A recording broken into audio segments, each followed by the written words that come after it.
Guys, അപ്പോൾ finally Feni എന്ന OTT പ്ലാറ്റ്ഫോമിൻ്റെ ഭാഗത്ത് നിന്ന് ബ്യൂട്ടിഫുൾ എന്ന സീരീസിൻ്റെ ഫസ്റ്റ് എപ്പിസോഡ് ഇപ്പോൾ റിലീസ് ചെയ്തിരിക്കുകയാണ്. അപ്പോൾ ഈ സീരീസിൻ്റെ വിശേഷങ്ങളാണ് ഇന്നത്തെ റിവ്യൂവിൽ നമ്മൾ ഡിസ്കസ് ചെയ്യാൻ വേണ്ടി പോകുന്നത്. ഓക്കെ, അപ്പോൾ ആദ്യം ഈ ബ്യൂട്ടിഫുൾ എന്ന സീരീസ് ഫ്രൈഡേ സീരീസ് എന്ന OTT പ്ലാറ്റ്ഫോം വഴിയായിരുന്നു റിലീസ് ചെയ്യാനിരുന്നത്. അപ്പോൾ ഫ്രൈഡേ സീരീസിൻ്റെ അപ്ഡേറ്റ്സും കാര്യങ്ങളൊക്കെ വന്നപ്പം ആ സമയത്ത് വന്നതായിരുന്നു ബ്യൂട്ടിഫുൾ എന്ന സീരീസ്. ഓക്കെ, പക്ഷേ ഫ്രൈഡേ സീരീസ് വഴി അല്ല റിലീസ് ചെയ്തിരിക്കുന്നതും, മറിച്ച് ഫെനി എന്ന OTT പ്ലാറ്റ്ഫോം വഴിയാണ് റിലീസ് ചെയ്തിരിക്കുന്നത്. ഓക്കെ, ഒട്ടും സമയം കളയാതെ നേരെ ഫോർമലായിട്ട് റിവ്യൂയിലേക്ക് കിടക്കാം. ആദ്യം തന്നെ ബ്യൂട്ടിഫുൾ എന്ന വെബ് സീരീസിൻ്റെ ഡ്യൂറേഷനെ പറ്റി നോക്കുകയാണെങ്കിൽ ഏകദേശം 40 മിനിറ്റ് 33 സെക്കൻഡാണ് ഒരു വെബ് സീരീസിൻ്റെ ഡ്യൂറേഷൻ വരുന്നത്. അത്യാവശ്യം നല്ല രീതിയിൽ ദൈർഘ്യമുള്ളൊരു വെബ് സീരീസാണ്. കാരണം സ്റ്റോറിയും കാര്യങ്ങളൊക്കെ നല്ല രീതിയിൽ പറഞ്ഞു പോകുന്നുണ്ട്. അതുകൊണ്ടാണ് ഇത്രയും ഡ്യൂറേഷൻ വന്നിരിക്കുന്നത്. അത് ശരിക്കും നല്ലത് തന്നെയാണ്. കാരണം ഈ ഒരു വെബ് സീരീസുമായിട്ട് കൂടുതൽ പേഴ്സണൽ കണക്റ്റ് കിട്ടാൻ വേണ്ടി ഈ ഒരു ഡ്യൂറേഷൻ അല്ലെങ്കിൽ ഈ ഒരു സ്റ്റോറി ടെല്ലിങ് വളരെയധികം ഉപകാരപ്പെട്ടിട്ടുണ്ട്. ഓക്കെ, പിന്നെ ഇതിൻ്റെ പ്ലോട്ട് അല്ലെങ്കിൽ ഒരു കഥാസാഹചര്യത്തെപ്പറ്റി നോക്കുകയാണെങ്കിൽ നമ്മുടെ നായിക വീട്ടിലൊറ്റയ്ക്കാണ്. നായികയുടെ ഭർത്താവിൻ്റെ കാര്യം പറയുകയാണെങ്കിൽ പുള്ളി ഡെയിലി കുടിച്ച് കൂത്താടി വീട്ടിൽ വന്ന് ഒരു ഇതുമില്ലാതെ നേരെ കയറി കിടന്ന് ഉറങ്ങുന്നു.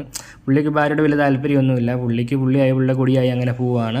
അപ്പം അങ്ങനെയൊക്കെ ഒറ്റപ്പെട്ട് ജീവിക്കുന്നതുകൊണ്ട് തന്നെ നമ്മുടെ നായികയ്ക്ക് ഒരു ചെറിയ അവിഹിതം ഉണ്ടാക്കേണ്ടി വരുവാണ്.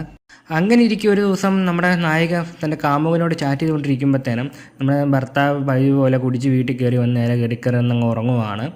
നൈസായിട്ട് നമ്മുടെ നായികയുടെ കാമുകനെ വീട്ടിൽ വിളിച്ച് കളി കൊടുക്കുന്നതാണ് വെബ് സീരീസിൻ്റെ പ്ലോട്ട് അല്ലെങ്കിൽ ഒരു കഥാസാഹചര്യമായിട്ട് പറഞ്ഞു പോയിരിക്കുന്നത്. ഇതിൽ കൂടുതൽ ഞാൻ പറഞ്ഞ് സ്പോയിലർ ആക്കുന്നില്ല. കാരണം ഇതിൽ കൂടുതൽ പറഞ്ഞു കഴിഞ്ഞാൽ ചിലപ്പോൾ സീരീസ് കാണുമ്പോൾ കിട്ടുന്ന ഒരു ആസ്വാദനം നഷ്ടപ്പെടാൻ വേണ്ടി ചാൻസസ് ഉണ്ട്. അതുകൊണ്ട് തന്നെ ബാക്കി എന്ത് സംഭവിക്കുന്നുള്ളത് സീരീസ് കണ്ട് തന്നെ എക്സ്പീരിയൻസ് ചെയ്യാൻ വേണ്ടി ശ്രമിക്കുക. ഓക്കെ, പിന്നെ പോസിറ്റീവ് സൈഡ്സ് എടുത്ത് പറയുകയാണെങ്കിൽ ഡബ്ബിങ് എടുത്തു പറയേണ്ട ഒന്ന് തന്നെയാണ് ഡബ്ബിങ് ആൻഡ് ഡയലോഗ്സ്. അതായത് ലിപ്സിങ് ആണെങ്കിൽ ശരി, ഡയലോഗ്സ് ആണെങ്കിൽ ശരി, എല്ലാം നോക്കും കണ്ടുമാണ് ചെയ്തിരിക്കുന്നത്. അത് ആ ഒരു സിറ്റുവേഷനെ ഒന്നുകൂടി കൊഴുപ്പിക്കുന്നതിൽ അല്ലെങ്കിൽ കാണുന്ന പ്രേക്ഷകനെ അതിലേക്ക് ഒന്നുകൂടി ഒന്ന് അടുപ്പിക്കുന്നതിൽ ഡയലോഗ്സ് വെച്ച് പങ്ക് വളരെ വലുത് തന്നെയാണ്. ലിപ്സിങ്ങും പെർഫെക്റ്റ് ആയിട്ട് തന്നെ കൊടുത്തിട്ടുണ്ട്. ഡബ്ബിങ് കൊള്ളാമായിരുന്നു. പിന്നെ വെബ് സീരീസിന് ഔട്ട്ഡോർ ഷൂട്ടിങ്ങോ കാര്യങ്ങളോ ഒന്നും തന്നെയല്ല, ഇൻഡോർ ഷൂട്ടിംഗ് ആണ് മൊത്തമായിട്ട് വന്നിരിക്കുന്നത്. ഒരു വീടിൻ്റെ അകത്ത് അല്ലെങ്കിൽ റൂമിനകത്ത് നടക്കുന്ന സംഭവങ്ങളാണ് കാണിച്ചു പോയിരിക്കുന്നത്. ഓക്കെ, ഇൻഡോർ ആണെങ്കിൽ കൂടിയും വൃത്തിക്ക് തന്നെ എടുത്തു വെച്ചിട്ടുണ്ട്. സിനിമാറ്റോഗ്രാഫി ഒക്കെ കൊള്ളാമായിരുന്നു. പിന്നെ ടെക്നിക്കൽ സൈഡ് അടിപൊളിയായിരുന്നു. എഡിറ്റിംഗ് ആണെങ്കിലും കട്ട്സ് ആണെങ്കിലും ഒക്കെ നോക്കി കണ്ടാണ് കൈകാര്യം ചെയ്തിരിക്കുന്നത്. ആ ഭാഗത്തേക്ക് പ്രത്യേകിച്ച് കുറ്റക്കുറവൊന്നും തന്നെ പറയാൻ വേണ്ടിയിട്ടില്ല. പിന്നെ നായികയുടെ ഡീറ്റെയിൽസ്, നായികയുടെ ഇൻസ്റ്റാഗ്രാം ഐ ഡി, നായികയുടെ പേര് എന്നീ കാര്യങ്ങളൊക്കെ പലരും കമൻറ്റ് ബോക്സിൽ ചോദിച്ചിരുന്നു. സത്യമായിട്ട് എനിക്കറിയത്തില്ല. ഞാനും ഗൂഗിളിലൊക്കെ നോക്കിയായിരുന്നു, പക്ഷേ കിട്ടിയില്ല.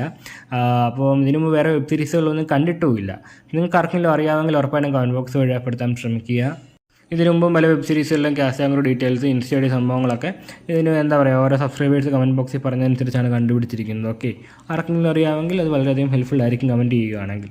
പിന്നെ ഇതൊന്നും എല്ലാവർക്കും അറിയാൻ താല്പര്യമുള്ള വിഷയങ്ങളെന്നറിയാം. താല്പര്യമുള്ള വിഷയങ്ങളെപ്പറ്റി നോക്കുകയാണെങ്കിൽ അറിയാമല്ലോ, ഫെനി സീരീസാണ്.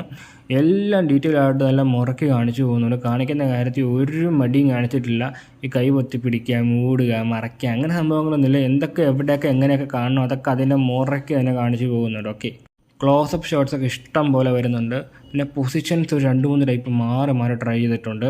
പിന്നെ നായകനും നായികയും തമ്മിലൊരു കെമിസ്ട്രി എടുത്തു പറയേണ്ട ഒന്ന് തന്നെയാണ്. ഓക്കെ, ചില വെബ് സീരീസിലൊക്കെ നമ്മൾ കണ്ടു കഴിഞ്ഞാൽ നായികയ്ക്ക് ഒരു താല്പര്യമില്ല, അത് എന്തിനു വേണ്ടി ചുമ്മാ ചെയ്യുന്ന പോലെയൊക്കെ തോന്നും. പക്ഷെ ഇതിലേക്ക് വരുമ്പോൾ അങ്ങനെയല്ല. അതായത് നായകനെ അതായത് അവരെ തന്നെ മൊത്തമായിട്ട് സമർപ്പിച്ച് ചെയ്യാനൊക്കെ പറയത്തില്ല. ആ ഒരു രീതിക്കാണ് അത് പടച്ചു വിട്ടിരിക്കുന്നത്. രണ്ടുപേരും കെമിസ്ട്രി നന്നായിട്ട് വർക്കൗട്ട് ആയതുകൊണ്ട് തന്നെ വെബ് സീരീസ് കാണുമ്പോൾ ഒന്നുകൂടി ഒരു ഡബിൾ കിക്ക് കിട്ടാൻ വേണ്ടി ചാൻസസ് വളരെ കൂടുതലാണ്. ഓക്കെ, അപ്പോൾ ചുരുക്കി പറയണത് ഇത്രയേ ഉള്ളൂ. വീക്കെൻഡൊക്കെ ആയിട്ട് ഒരു കിടിലം വെബ് സീരീസ് കാണാൻ വേണ്ടി ഇരിക്കുകയാണോ, അങ്ങനെയാണ് കണ്ണും പൂട്ടി നേരെ വിട്ടോ ഫെനി എന്ന OTT പ്ലാറ്റ്ഫോമിലേക്ക് ബ്യൂട്ടിഫുൾ കാണുക, വീക്കെൻഡ് മൊത്തം എൻജോയ് ചെയ്യുക. ഓക്കെ, കൂടുതലൊന്നും ഞാൻ പറഞ്ഞ് മൂഡ് കളയുന്നില്ല.